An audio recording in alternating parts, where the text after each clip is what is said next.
Hi there, I'm your host June Mack and you're listening to the Fully Woo podcast. I'll be talking about all the fun woo-woo things in a down-to-earth, bright, light-hearted and easy to navigate way. Hopefully, I'll be able to help you ignite and light the way on your own spiritual journey and evolution too.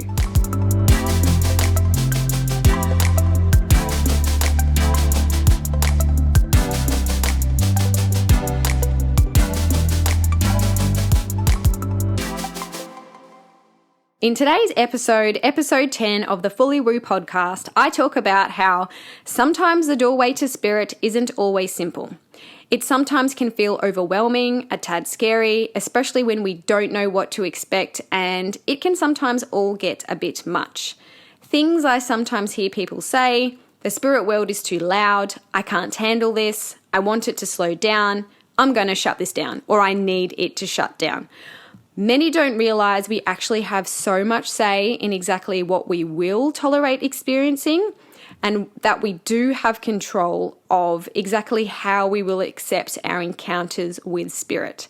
So how do we set our boundaries and make sure that your spiritual journey is as enjoyable, joyous, and as beautiful as can be? We'll dive into my understanding of this during episode 10.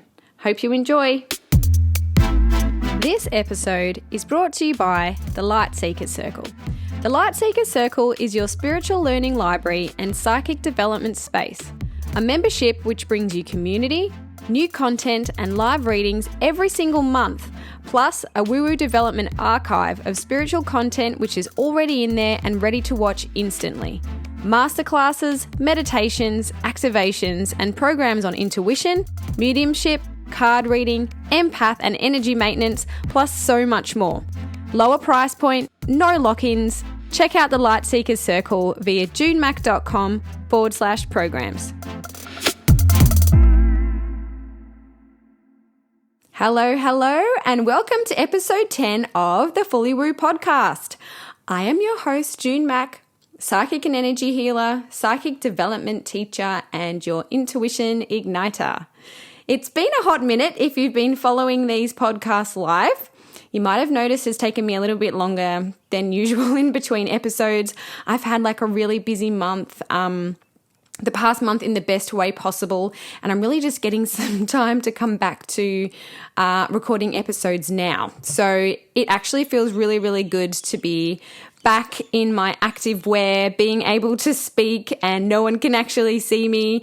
If you don't follow these live, you probably don't really care. So I should probably just get on with it. Today's podcast episode is a topic that I actually have been debating for quite a while as to whether I should speak about it or not. The topic is setting boundaries with spirit. And the reason why I debated whether I should talk about it or not is because sometimes people don't think about this side of light work or this side of connecting with spirit. And that's probably actually a really good thing that you've never thought about. The possibility that sometimes it can get a bit much, or things can happen a little bit fast, or some things that happen might give you a little bit of a fright. And that's a good thing, because I honestly believe that the more you think about something or the more you worry about something, then you're more likely to manifest it. So I am a strong believer in what you fear or think about or worry about too much, sometimes then it actually happens. But if you don't want to put any of these ideas in your head, or you haven't already had any thoughts about any of that type of stuff in regards to connecting with spirit, that's probably a great thing and a great mindset to have. But before you listen, I guess the important message is to know that your spirit guides, your gatekeeper, are strong. They are actually always working for you and with you. They only want the best for you. Literally, that is their sole purpose, your spirit team, is to help you navigate this lifetime. There is no need to be afraid of spirit.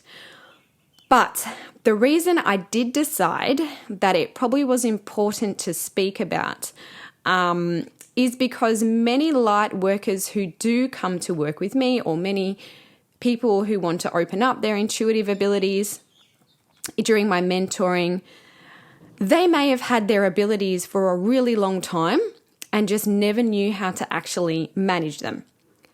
There are some that I deal with who have had experiences in the past and purposely shut things down because it felt just too noisy for them, just too much, too overwhelming, too many messages, not being able to understand what was coming through, not being able to filter how many voices or how many messages were coming through. Things happened possibly that they weren't comfortable with. And then also vice versa. I've also had some clients recently who have just started on their own personal journey to open up their abilities, and they do this on their own, or it starts happening on its own, because that's what happens sometimes. Like when spirit thinks you're ready, it just all of a sudden, or when you feel like you're ready, it can just start happening. And then when it starts happening, if they don't have the proper support, then they regret it because they're like, oh my gosh, this is too much, this is too fast.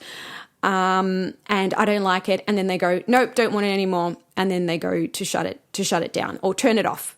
That's it. Especially recently, after thinking about talking about this. So I literally had the drop in because I don't plan out all of my podcast episodes. I literally just go with, usually it's an intuitive download that comes in. Like you need to, this is what you're going to speak about, or this is going to be fun.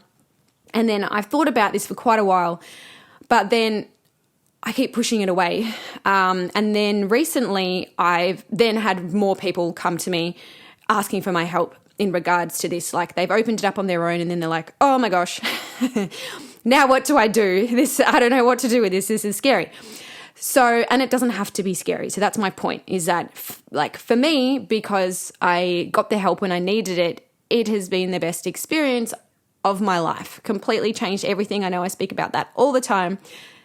I couldn't regret any of it. It's just been absolutely enlightening, beautiful, soul-changing, all of the above, all of the good things.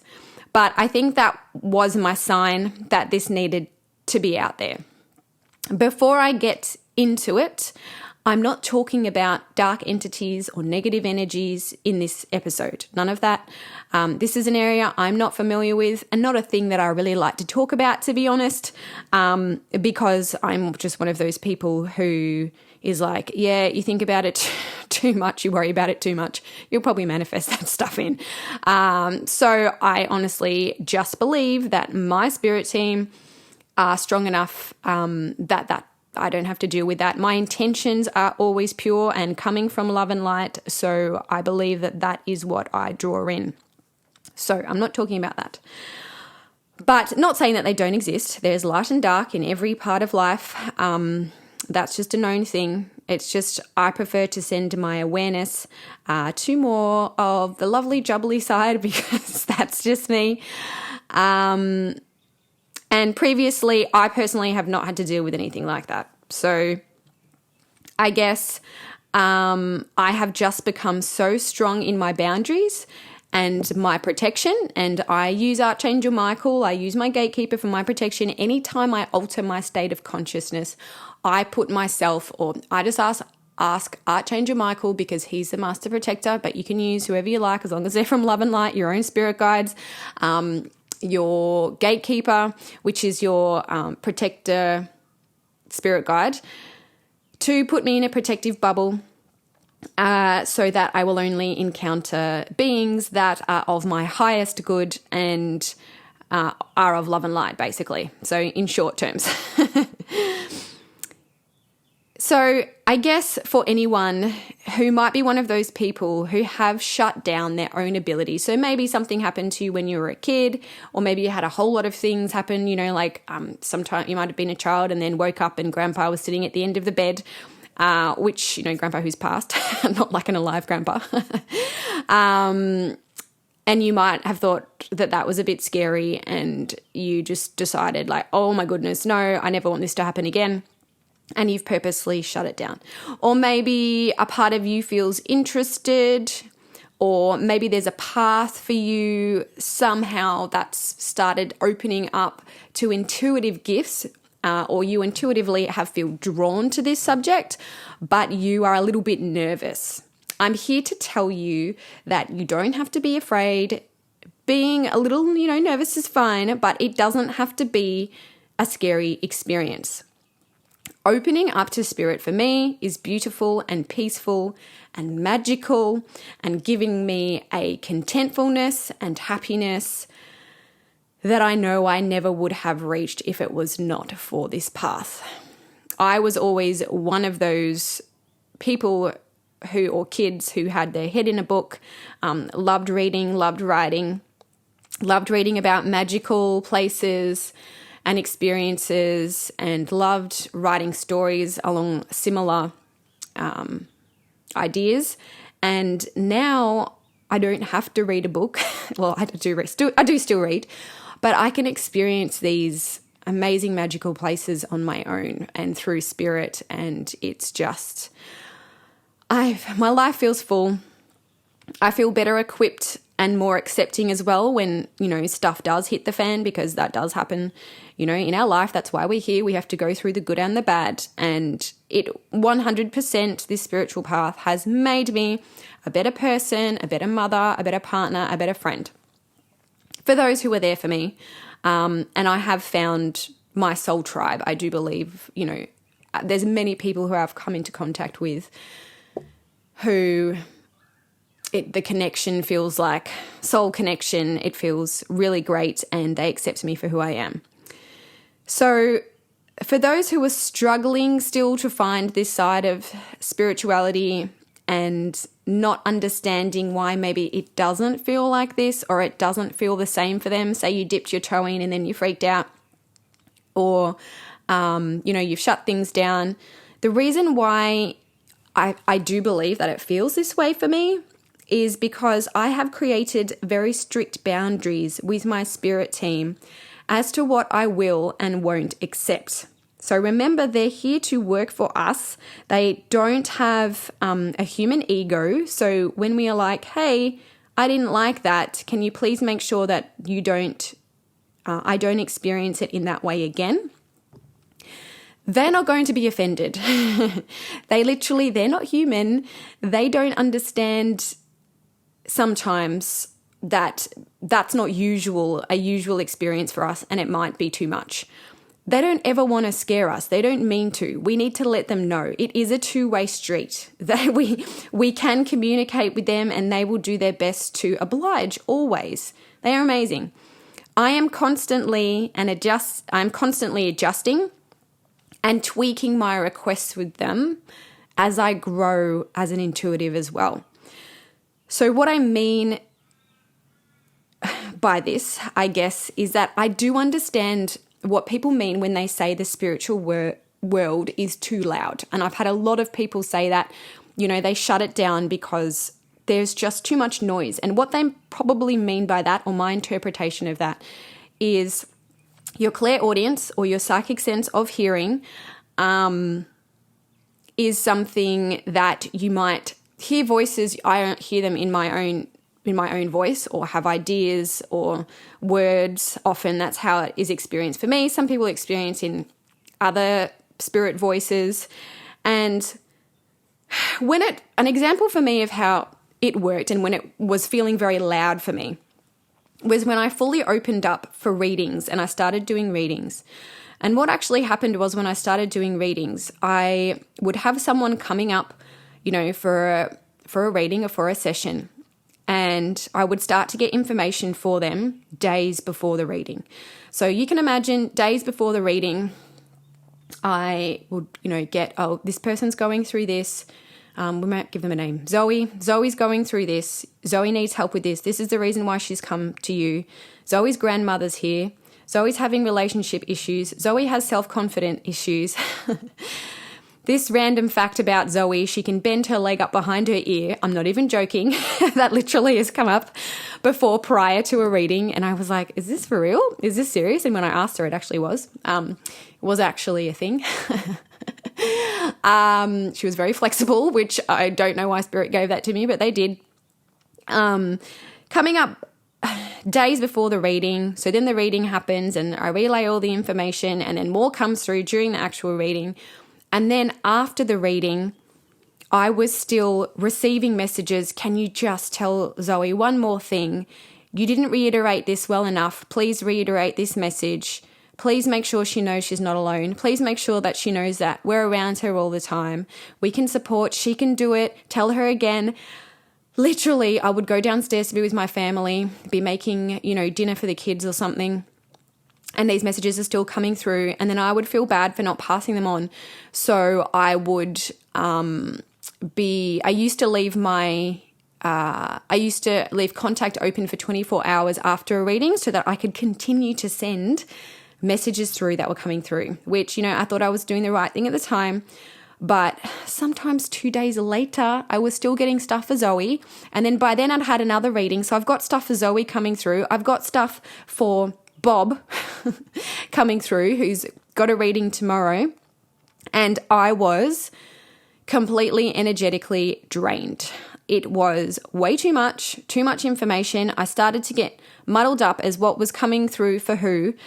I was tired, and there is something about being energetically drained, which is totally different to being physically drained. So I used to work in retail, running around on your feet all day. I used to manage a really large store. I think it was like 2,400 square meters. I don't know if that's a thing. It was something.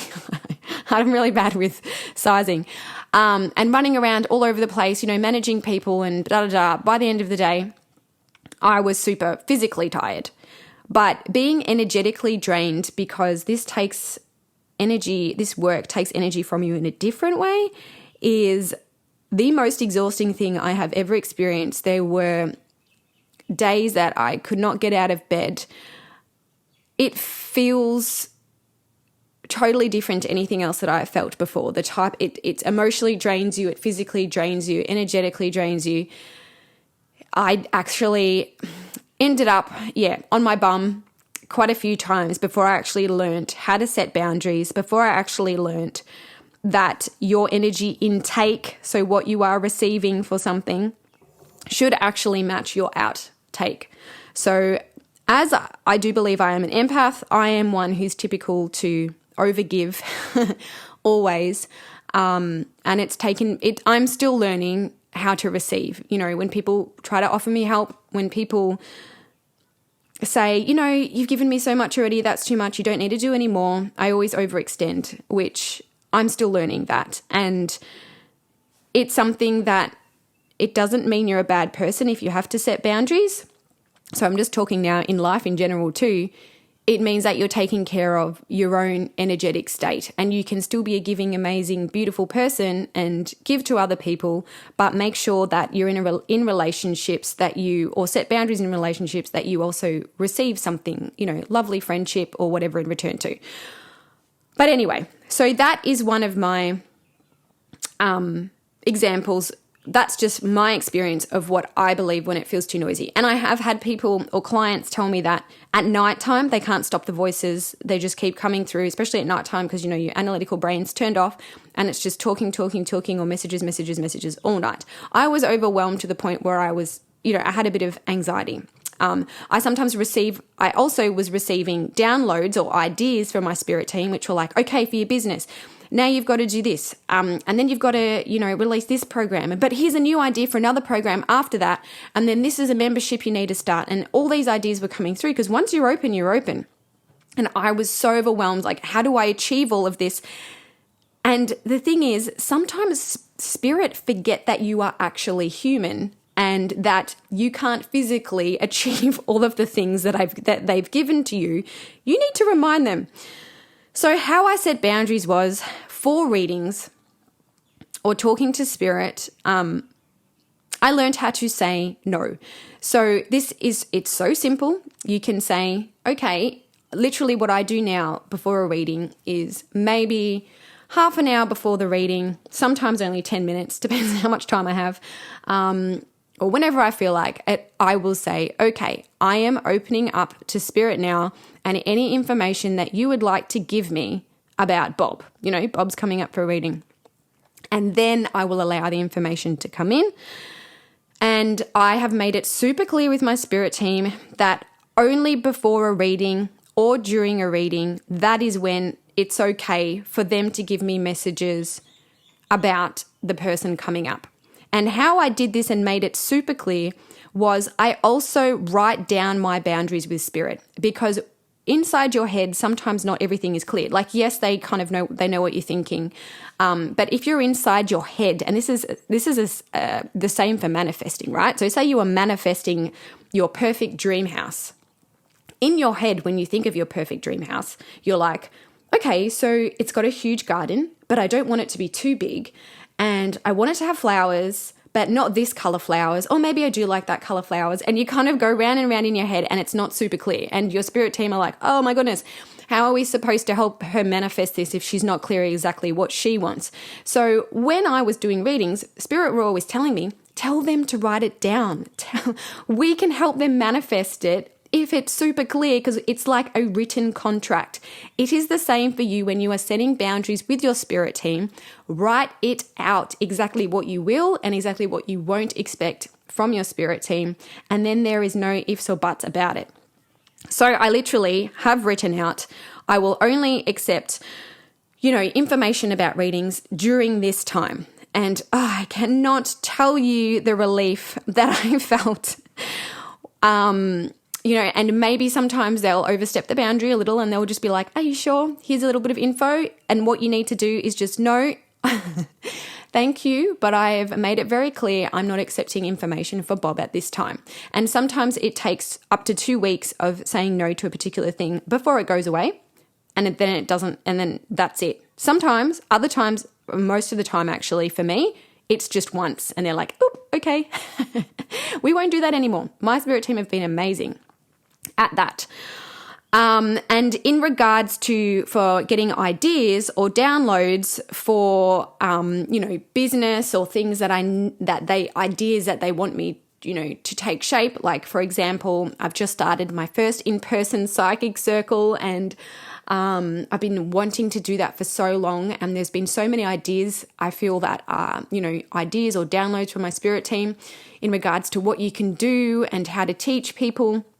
And sometimes if I get too many, and I always try to write them out, so that helps you is if you get it out of your head and put it onto paper, then they know, yep, you've received this idea, acknowledged. That sometimes can help it to slow it down, because they're like, are you listening? Like, you haven't done it yet. Are you sure? Let me just talk about it again. So if you continue to get the same idea over and over again, because there's a lot of people that talk about, how do I know if this is an intuitive download or whether it's in my head? If it keeps coming through, it's probably an intuitive download. Even if it feels scary, they want you to do it, or it's something that you're meant to do for some reason. So that was me with the psychic circle, months and months and months. The idea, I've been wanting to do it for ages. I just couldn't get around to it because of all the other ideas that were coming through. And then also having to work actually in your business, get to do my work as well. So there have been times where there's been too much coming through, and I literally have had to say to them, thank you so much for these amazing ideas. I will get to them as soon as I can, but can you please just put a halt on it for now? This is way more than I can possibly humanly achieve in this amount of time. So enough for now.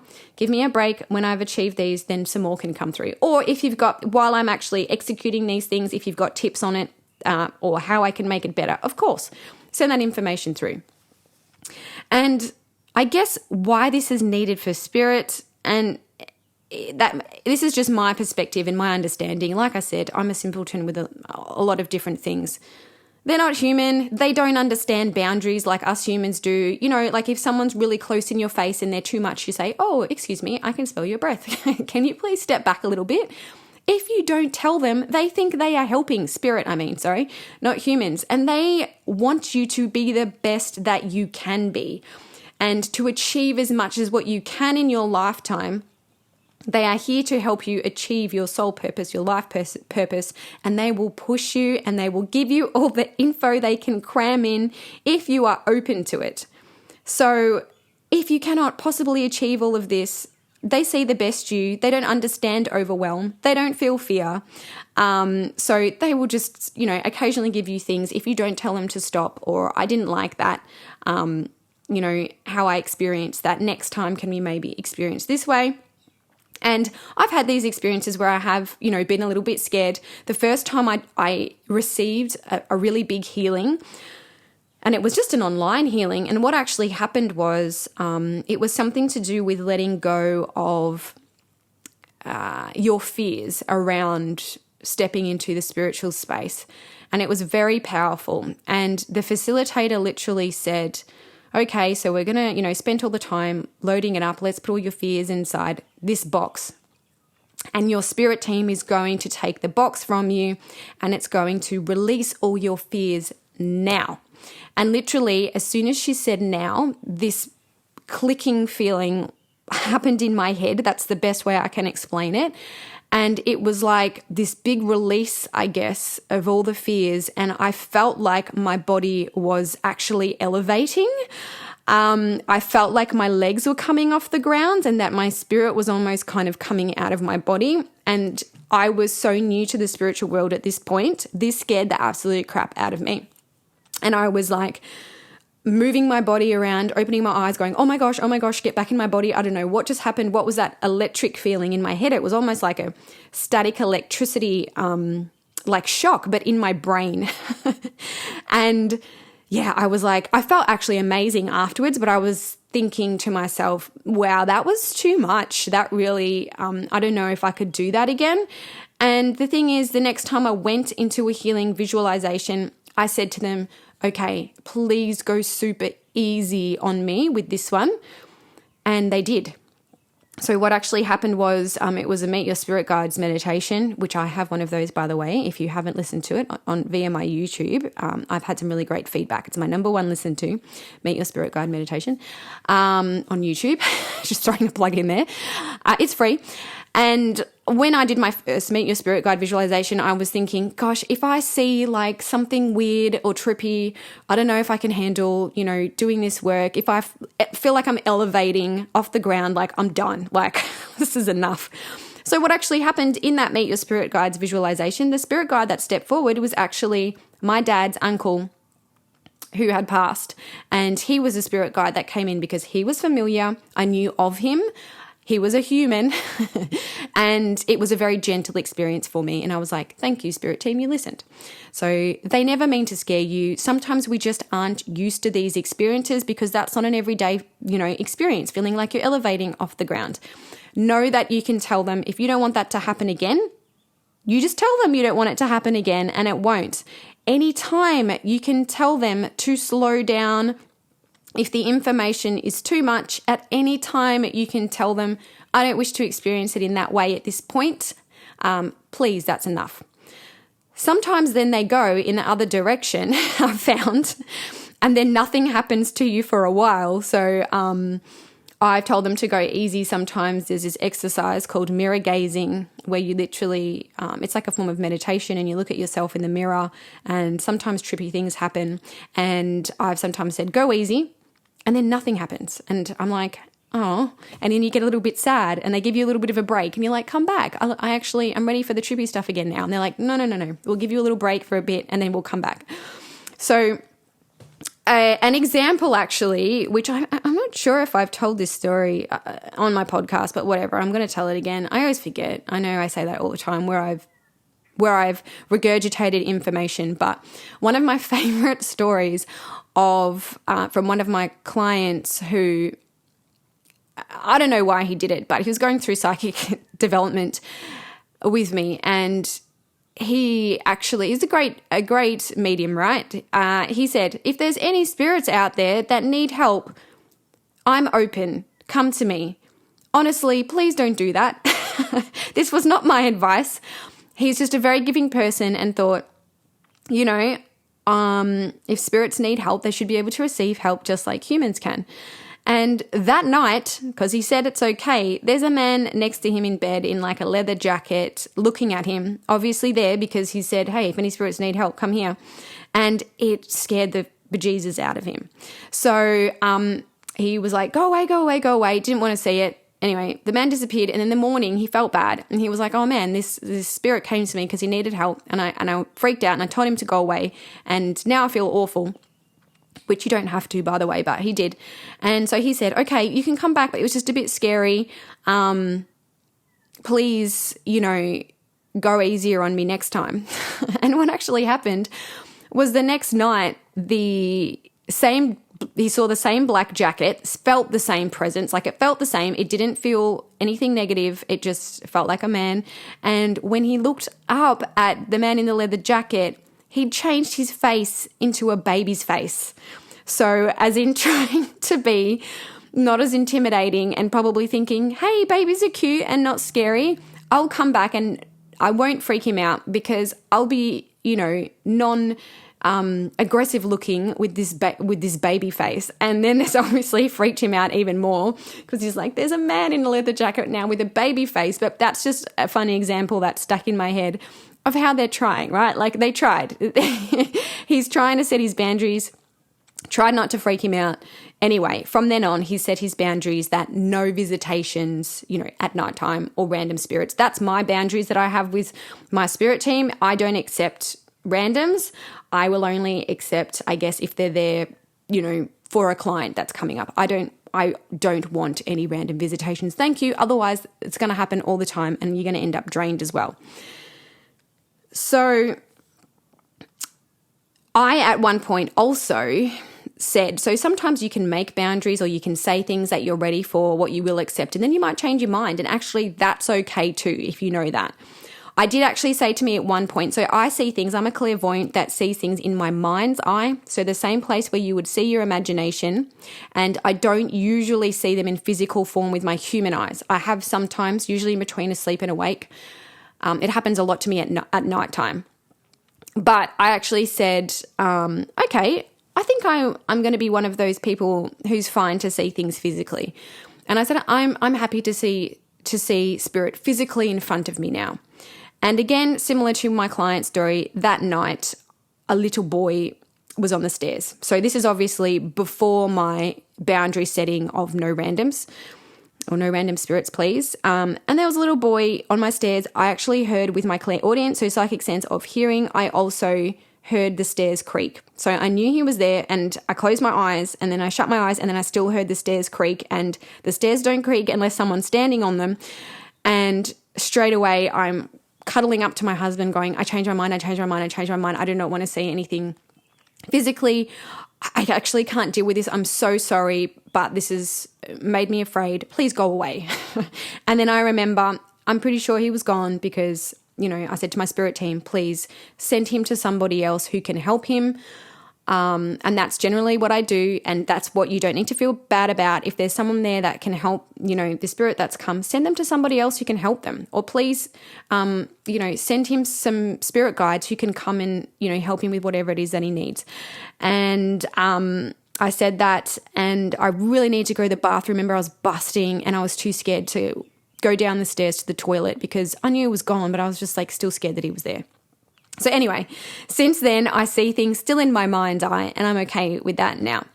But most of the experiences or the most profound things that have kind of happened to me recently have happened to me with my dad, because I guess my spirit team know that I'm not afraid of him, or he knows that I'm not afraid of him, or he's not going to freak me out. So I've seen him in bed, I was in bed and felt him next to me, and knew he was there. And it was after I had a dream where he was just hugging me, and I woke up and I could feel his presence next to me. I knew he was right there.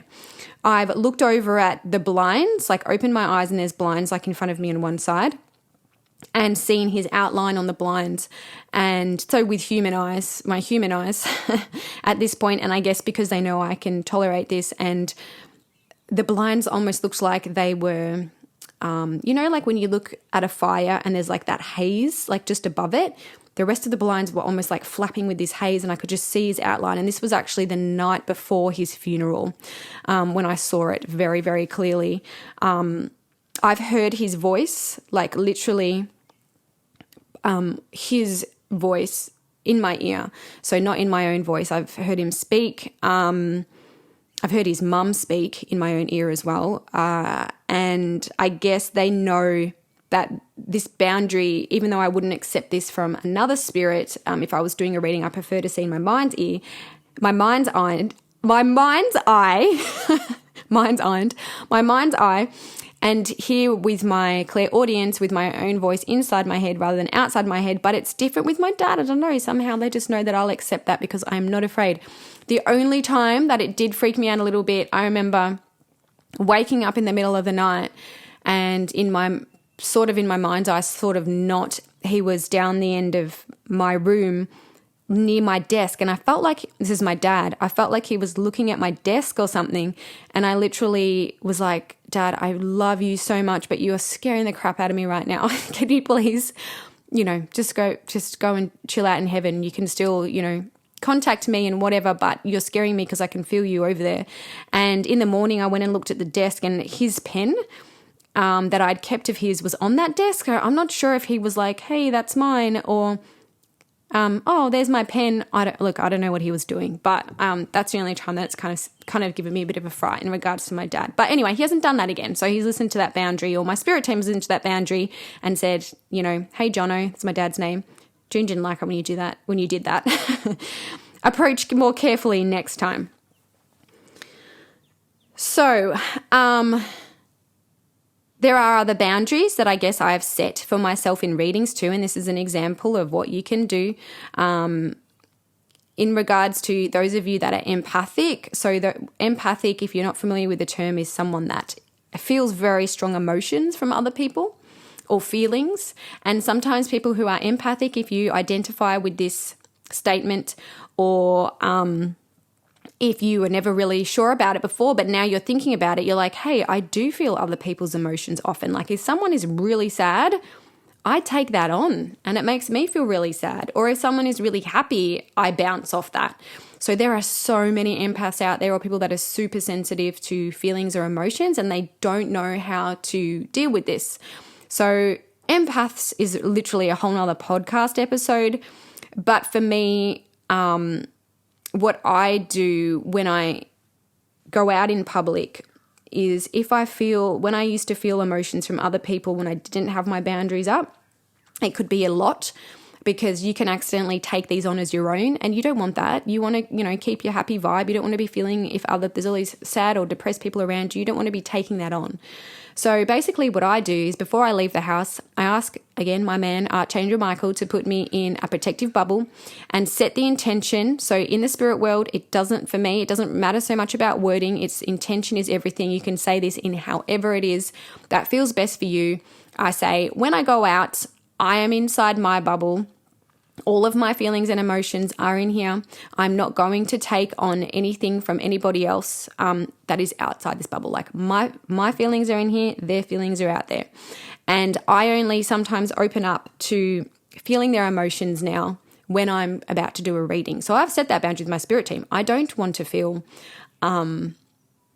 everybody's emotions around me. So put me in my protective bubble, and I do that every time I go out, pretty much, because it used to be extremely overwhelming for me, especially when you open up more and become more intuitive.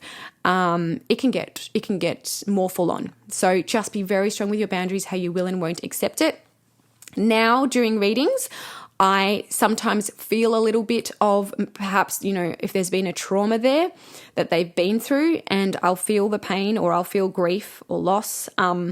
But I have actually said to my spirit team, I actually don't need to see it, because sometimes I would see what has happened, or just know what has happened, and it was very upsetting for me too. And sometimes the person doesn't necessarily need to hear about it. They just need it to be acknowledged. And if they want to talk about it, they'll bring it up with me. Like, they can say it. But it was getting too much for me to be seeing all of these crazy things. So with my spirit team now, I have a sign or a symbol for trauma or grief. And I could either see it clairvoyantly, or sometimes I'll feel the pang of it in my own chest or my own feelings, and then that's it. My spirit team won't go any further. I'll acknowledge it to the client, and they'll say yes, and then they can elaborate if they want to. I don't need to take that on or feel it to its full extent. I can say stop at any point if it feels too much. Especially feeling other people's grief. It's a lot. It's a lot to take on, but know that you do not have to. People get afraid sometimes, especially in regards to mediumship. Am I going to see somebody? Are they going to show me something that I don't want to see? At any point, if you experience something and you didn't like it, you literally say, don't do that again. I never want to experience it in that way again, or I'm not ready for that. I'll let you know when I am ready next time. And that's kind of what has happened. I've kind of adjusted my boundaries, and you do actually get used to the weird stuff happening. Now I'm just like, in the middle of the night, I might see like a smoky, this is how I often see spirit, is like a smoky gray type smoke, which sounds really bizarre, but that's just how I see it. And I often see it floating around now, and I'm like, okay, and that's fine. And I'll just roll over and go back to sleep. Whereas, probably even a year ago, I wouldn't have been ready for that and been like, what the is that? Like, no way, no thank you. And just know that at any point, no thank you. And if you are afraid of experiencing something first and then having to say no thank you, if you know you don't want something straight up, write it down in your boundaries straight up. I will not accept grey smoke. Thank you, seeing spirit. So I have slowly gotten used to it. And there are things that, have started to happen more. Like I will sometimes feel physical touch on my body. Like I've felt a hand brushing my arm, or sometimes they've woken me up by pushing me in the back.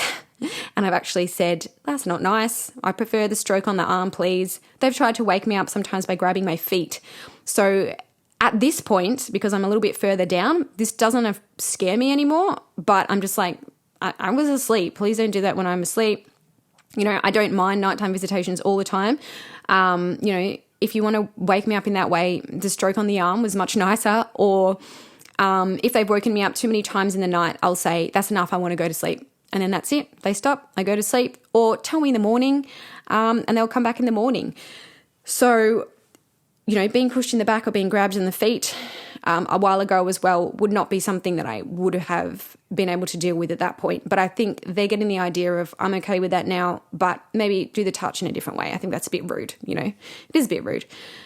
So I actually had a friend too who is a medium now, and she, as a child, used to experience, doors slamming, cupboards opening and closing, drawers opening and closing, and it really made her afraid as a child.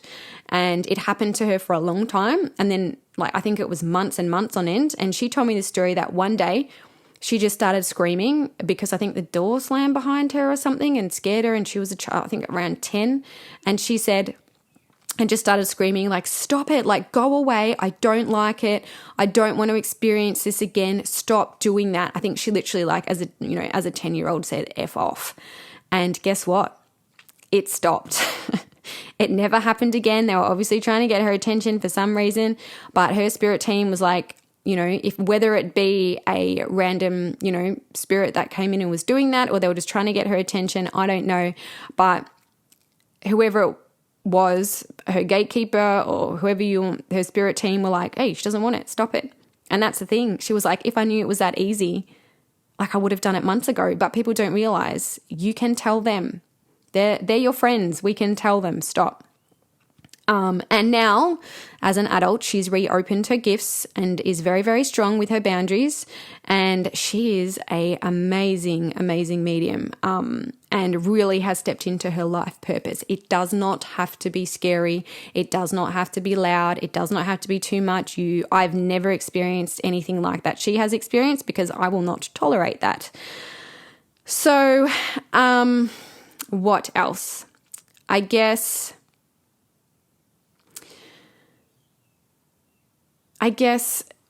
your intentions are the main thing. In spiritual work, as I mentioned, intention really is everything. You want to, go and get psychic information. You say, or your intention is, your head is, okay, I'm going in to read someone psychically. Sometimes you want a medium, you might want to go in and practice on someone mediumship. So you would go in with the intention of, I'm going to connect with a spirit now that's connected to this person. If I would like to purposely see a past life of somebody, I will say, or set the intention of, please show me a past life. Or to see a spirit guide, I want to know which spirit guide is there. Who are you and what are you helping this person with? So if you have those intentions and are clear, then this is when it opens up and can be really amazing. And like all of us, we are all different, right? And we all have different abilities, and we all have different ways that we experience things. And this is, some people won't experience any of this at all. Like, they don't need to set boundaries. The spirit team, I don't know, they just know.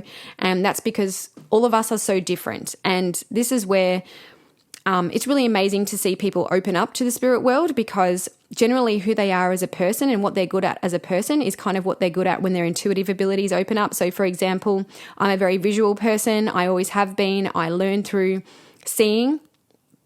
And as an intuitive, I'm very clairvoyant. I see a lot of things in my mind's eye because that's who I am as a person.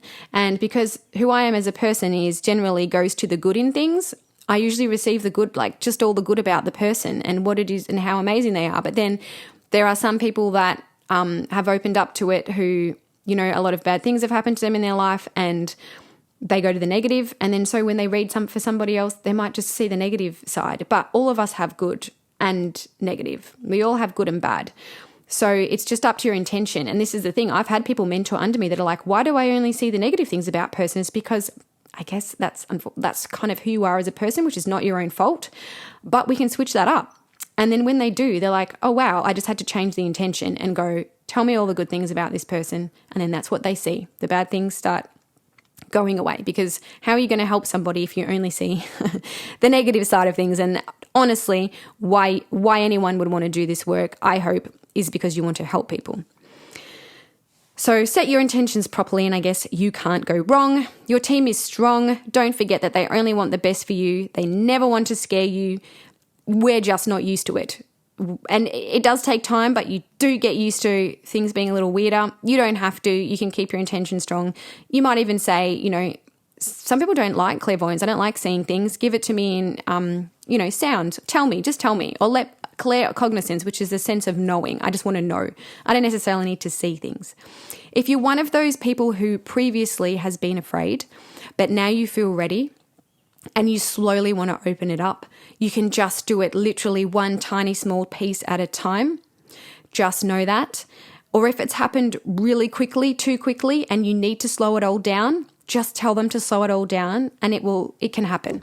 And I work with people on this. So if you do want to work with me in psychic mentoring, there are lots of different ways that you can work with me.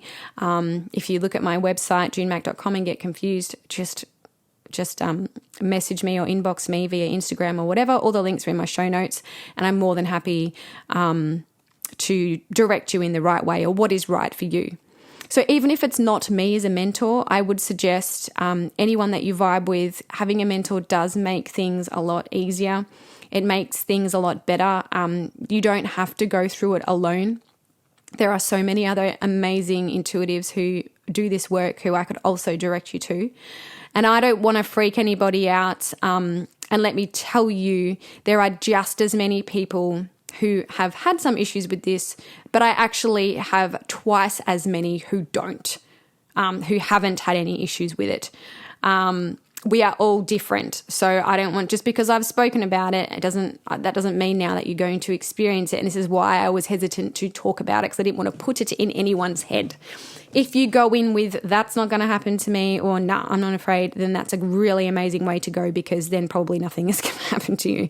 And nothing really negative besides what I've mentioned has happened to me. Everything else has been amazing.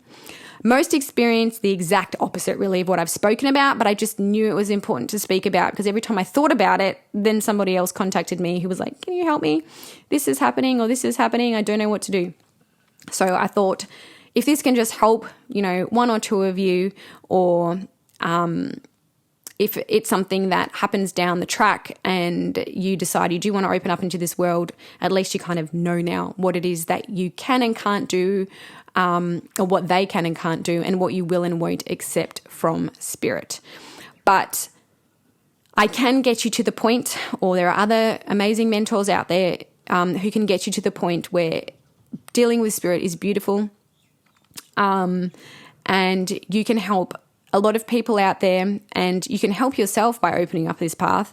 You can experience life in a way that you can't possibly imagine, but it is available to all of us. It's available to everybody to experience life in this way. And the people that I've seen open up to it, they have turned their lives, back onto their soul path. And even for me, it's made all my dreams come true. I honestly could not think of a better job in the world to have. And whether or not you are meant to step into light working, not everybody is. Some people just want to do it for themselves, which is amazing. Everyone that I've kind of worked with has at least ended up so much happier because now they're following their intuition and they're aligning their life better with their life purpose. When your life is aligned with your life purpose, your life path, or what it is that you're here to do, the happiness just automatically follows. And the way you do this is by listening to your heart. And sometimes our heads are so noisy, we get so caught up with our analytical mind, we forget how to listen to our hearts. And that is something that once you master it, it's completely life-changing. So I guess as an empath, doing this work and seeing other people happy, or if you are an empath and you do decide to do this work and you see other people happy, it's going to make you really happy too. And that's the thing about happiness, is it doesn't have to be yours to feel it. So I hope that this helps anyone who might be worried. And your spirit team are your friend. They love you. They really do. They're here for you. It's their purpose. And what a waste if you don't get to work with them and you don't allow them in and you don't learn to listen. So rather than fear, let's try listening. You can tell them, slow it down one voice at a time, however it is you want to receive it. It is a two-way street conversation. Like just in readings, in readings, if you don't receive the information you like from spirit, you can let them know, like, I don't understand that. Tell me differently. And that's the same with setting boundaries with spirit. Please don't fear. Learn to listen. And I promise you, if you can do that, it will change your life for the better. I'm June Mack, and I wanted to thank you for tuning in to the Fully Woo podcast. I can't tell you how grateful I am to have had you here. You can find me over at junemack.com or on all social media as Ms. June Mack. If you enjoyed today's episode, it would mean so much if you could please subscribe, rate, review, and share. Thank you so much for listening. It's been a privilege to be in your ears.